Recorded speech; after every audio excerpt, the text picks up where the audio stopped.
Jujur gue di sini kurang suka dengan tekstur nasinya. Di sini agak apa ya? Tekstur nasinya ini agak pecah, agak nyebar. Punya sambal kacang sisa kemarin. Cobain bikin gado-gado ala emak. Oke, kita berjumpa lagi di segmen Healing Makan Sanak. Kenapa gue sebut segmen ini healingnya makan sanak? Karena hanya di konten ini gue bebas bercerita dan mengekspresikan sebuah makanan melalui cerita-cerita.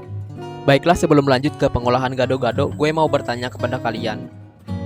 Di Indonesia kan ada yang namanya gado-gado, ada yang namanya pecel. Yang ingin gue tanya adalah, kalian ada yang tahu nggak sih perbedaan antara gado-gado dan juga pecel? Kalau dari segi perbumbuan maupun bahan-bahan sepertinya agak serupa gitu ya.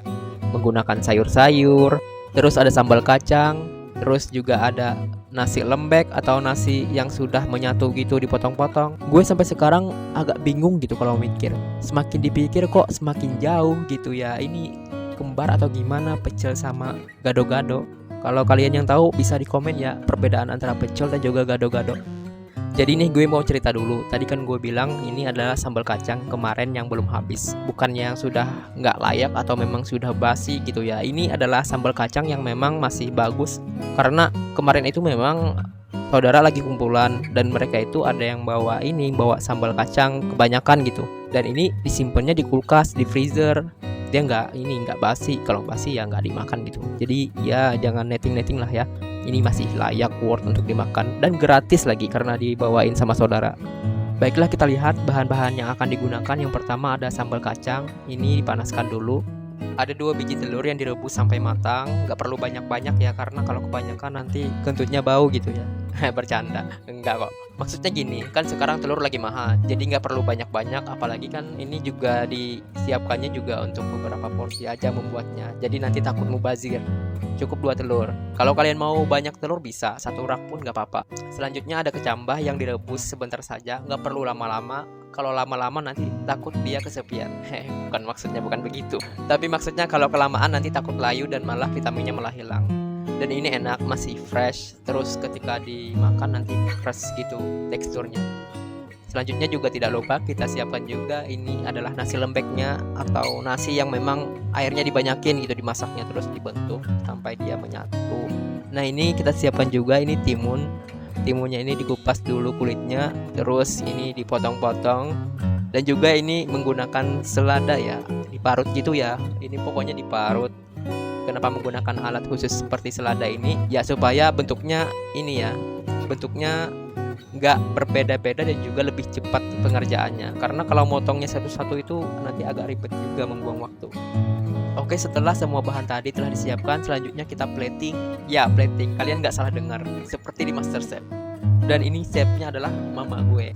Pertama dan yang paling utama, kita potong-potong dulu nasi lembek yang telah disiapkan sebelumnya, agar lebih mudah untuk menata di piring. Nggak mungkin kan ya makan nasi dengan bentuk sebesar itu menyatu lagi gitu ya, pasti susah.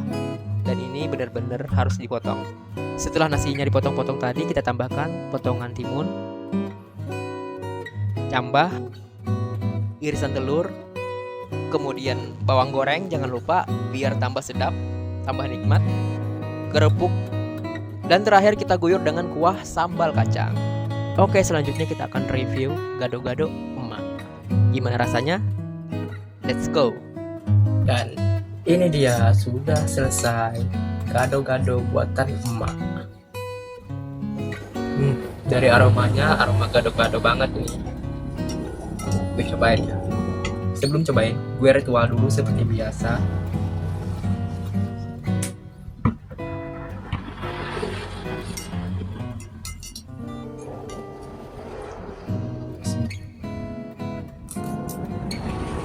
Jujur gue di sini kurang suka dengan tekstur nasinya. Di sini agak apa ya?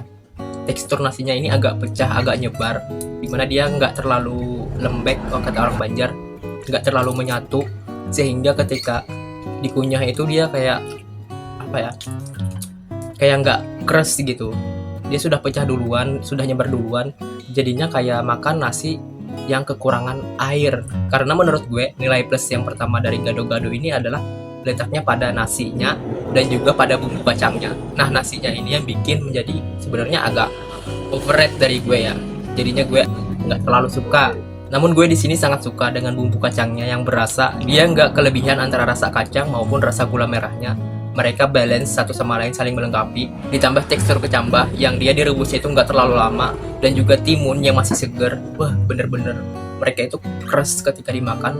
Dan juga ada pelengkap dari kerupuk yang bikin sensasi makan ini semakin meriah. Gue jujur kalau makan gado-gado ini satu piring itu merasa kenyangnya itu full gitu.